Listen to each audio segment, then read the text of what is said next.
Vous avez déjà vu des tribunaux ou bien des films qui concernent les données de justice. Quelquefois, la partie adverse fait tout possible pour que le témoin soit discrédité. Et il pousse le témoin à bout, à tel point qu'en face du juge, le témoin s'énerve et commence à parler avec grossièreté. Alors, qu'est-ce qui se passe? Ceux qui sont chargés de délibérer se disent, il regarde, il me dit, non, mais lui, bon. Et d'une façon ou d'une autre, cela affecte quelquefois le jugement. Si tu as l'habitude de sortir des paroles, de mauvaises paroles, sans le savoir, même devant le tribunal de Dieu, tu sortiras ces mauvaises paroles. Et quand tu le sortiras, tu diras, ah, excuse-moi Dieu, je ne le savais pas. Non, c'est sorti simplement. Bien aimé, quand vous avez l'habitude de sortir des mauvaises paroles, ne soyez pas surpris. Hein. Le jour où vous le sortirez dans le Bible, vous ne le saurez même pas. Non, vous ne le saurez pas, parce que c'est l'habitude. C'est l'habitude, cela sort. Et quand ça sort, le chrétien essaie de se rattraper rapidement, mais ça ne marche pas. Il dit simplement, ah, excusez-moi, excusez-moi. Hein? Je n'aurais pas dit ce mot-là. Bien-aimé dans le Seigneur, le Saint-Esprit ne veut plus que tu l'attristes. Et les choses qui peuvent l'attrister, tu l'as dit. Nous espérons que ici, personne ne dort plus avec la colère dans le cœur. Que ce soit contre son frère, que ce soit contre sa soeur, que ce soit contre son mari, que ce soit contre sa femme. Personne, en tant qu'enfant de Dieu, nous n'avons pas le droit. Peut-être que ce soit même contre le ministre de Dieu ou contre la servante de Dieu. Personne, en tant qu'enfant de Dieu, n'a le droit de dormir en ayant la colère dans sa vie. Parce que quand quelqu'un dort avec la colère, c'est la porte ouverte à la puissance des ténèbres. Et le Saint-Esprit étant attristé, quand une personne est triste, vous pensez que la personne est là? Vous pensez que la personne agit? Elle n'agit plus, elle vous laisse. Elle vous laisse. Elle ne s'en occupe pas. Quand vous attristez le Saint-Esprit vous dit, débrouillez-vous. N'attristez pas le Saint-Esprit, parce que c'est la pire des choses. Nous avons déjà donné le témoignage de ce couple. Avant qu'ils n'entrent dans leur demeure, leur foyer, la prière de sanctification a été faite. L'huile d'onction a été appliquée. Les portes ont été fermées. Et à la fin de la prière, on voyait la gloire de Dieu dans l'appartement, dans la maison que ce couple occupait. Dieu avait tout construit. Les murs, physiquement, étaient en couleur verte, mais spirituellement, les murs étaient blanches. Dieu sait là où il aime rester. Amen. Si tu veux que le Saint-Esprit demeure toujours en toi et que Dieu prenne plaisir chaque fois lorsqu'il te rend visite à rester plus chez toi, il faut que ta maison, il faut que ton cœur demeure dans un état de vie. Bien-aimé dans le Seigneur, ce couple, une semaine après une semaine de mariage, deuxième semaine de mariage, sûrement que Satan a tenté partout. Toutes les voies pour pouvoir entrer, il n'a pas trouvé. Parce qu'il a vu que la maison était barricadée, verrouillée. Alors il a créé une situation entre le mari et la femme. Le mari, la femme a dit une parole, le mari, ça ne l'a pas plu. Et qu'est-ce qui s'est passé? Le mari a pris position. Et ça a continué. Personne ne voulait s'humilier pour dire, bon, on laisse tomber, on avance. Même entre enfants de Dieu, nous ne pouvons pas avancer en ayant dans notre cœur quelque chose contre notre prochain. C'est ce qui fait que la Bible dit, si tu n'aimes pas ton frère que tu vois, comment peux-tu aimer Dieu que tu ne vois pas? Il y a quelque chose de bizarre et d'impressionnant. Il y a de ces chrétiens, quand il s'agit d'autres chrétiens, ils sont prêts à leur pardonner. Et même quand les autres chrétiens les insultent, oh non, c'est pas grave, c'est mon frère. Mais quand c'est leur propre frère de même famille, alors là, non, n'en parlons pas. Ou bien quand c'est leur époux, ou bien leur épouse, alors là, c'est comme si on avait affaire à quelqu'un d'autre. C'est comme s'ils étaient devenus des étrangers.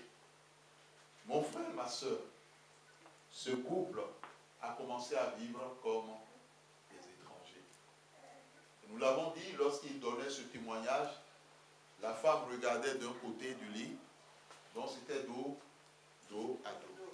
Dos à dos. La femme regardait d'un côté. Au départ, c'était, oh, j'étais moi non plus. Mais quand la colère s'est glissée, l'un regarde à gauche, l'autre regarde à droite. Alors qui est au milieu?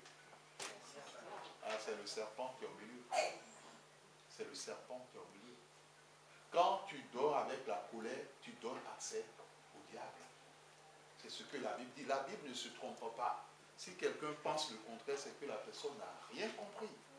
Quand tu dors dans ton cœur avec la colère contre une personne, tu donnes accès au diable. Et le diable ne va pas s'en priver. Il travaillera très bien et correctement au point de se suer les mains à la fin. Bien-aimés dans le Seigneur, ce que nous disons est fondamental. C'est ce jour-là que ce couple, par la suite, a compris ce que la parole de Dieu dit. La Bible dit que celui qui renverse la muraille sera mordu par le serpent. Par la suite, il y avait un bien-aimé qui était prophète.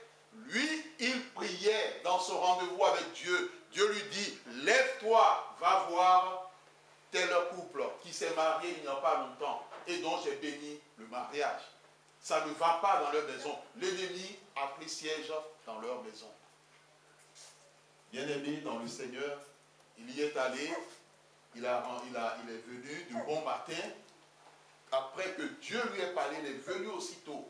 Il a dit alors, est-ce que ça va dans votre couple? Qu'est-ce qu'il y a? Vous savez, quelquefois les gens sont fermés quand il s'agit. Mais c'est normal, on respecte la vie privée. Est-ce que ça va? Est-ce qu'il y a un souci, il y a un problème? L'homme a dit non, non, non, tout va bien, tout va bien. Et il a posé la question à la femme. La femme a dit, quand il a vu l'état d'âme de la femme, il a dit non, ça ne va pas. La femme a dit, bon, demandez, ça ne va pas. Et le mari lui-même de reconnaître, oui, oui, ça ne va pas. Bien-aimé dans le Seigneur. Alors le frère, le prophète a dit, voici ce que le Seigneur m'a révélé en vision lorsque je priais ce matin par rapport à votre couple. Et qu'il y avait un gros serpent, un boa sous votre lit. Mais selon vous, quand deux choses sont un, qu'est-ce qui peut les séparer? Sauf si quelque chose vienne se mettre au milieu. Au fond, quand deux personnes ne s'entendent plus, c'est que le serpent s'est glissé entre les deux personnes. C'est que un démon ou un esprit, c'est que le diable s'est mis entre les deux personnes. Vous ne le verrez pas physiquement, mais il est là spirituellement. Parce que le serpent était sous le lit. Et il était là tranquille. Donc lui, il était au milieu, le serpent était au milieu. La femme, lui, il regardait à gauche. L'homme, il regardait à droite. Le milieu qu'ils ont laissé était occupé par le serpent. Et le serpent faisait tout pour qu'aucun ne s'humilie et pour qu'il ne se réconcilie pas. Mon frère, ma soeur, ce n'était pas tout. Au départ, il n'y avait pas de serpent, mais lorsqu'il y a eu cette situation de dormir dans la colère, il y a eu aussi des fourmis qui sont entrées. Ils avaient deux chambres, ce couple. Dans l'une des chambres, les fourmis sont entrées. En peu de temps, les fourmis ont creusé leur lit. Donc, le sol était en pierre. Donc, mais spirituellement, ils ont creusé leur lit. Les souris ont creusé leur lit. Des lions ont creusé leur tanière dans la même maison, la maison qui était propre au départ. Et enfin, des serpents ont creusé aussi leur nid. Et c'est le boa qui était le seul qui était dans la chambre à coucher, sous le lit du couple et qui était là, tranquille. Mon frère, ma soeur, lorsque la Bible dit que quand tu dors avec la colère, tu donnes accès au diable, ne te trompe pas. C'est une évidence et c'est une vérité. Et si donc tu fais partie de ceux-là qui dorment avec la colère, il faut te repentir. Parce que déjà, tu as Christ, le Saint-Esprit. Pourquoi le Saint-Esprit est Christ? Parce que le Saint-Esprit te dit, tu n'as rien compris de la pensée de Dieu et de l'amour de Dieu pour toi. Si Dieu t'a pardonné toutes tes fautes à toi, pourquoi tu ne peux pas pardonner à ta femme? Pourquoi tu ne peux pas pardonner à ton mari? Pourquoi tu ne peux pas pardonner à ton frère ou à ta soeur? Quel que soit le problème. Le Christ a subi plus que cela à la croix. On l'a giflé. Vous savez qu'on l'a giflé? On l'a frappé. Combien parmi nous, les gens viennent frapper? Personne même n'acceptera qu'on le frappe. Hein? D'autres diront, mais là, c'est quand j'étais petit. Aujourd'hui, personne ne lève la main sur moi. Amen. Quelles que soient les situations, il y a certaines personnes, quand ils sont devenus adultes, ils n'ont pas oublié la souffrance qu'ils ont eu à subir de la part de leurs parents. Parce que c'était des parents qui les cognaient, qui les tapaient. Mais lorsque tu viens en Christ, laisse-toi entre les mains du Seigneur et demande au Saint-Esprit de te guérir. Que le Seigneur bénisse sa parole dans le cœur. Amen. Amen.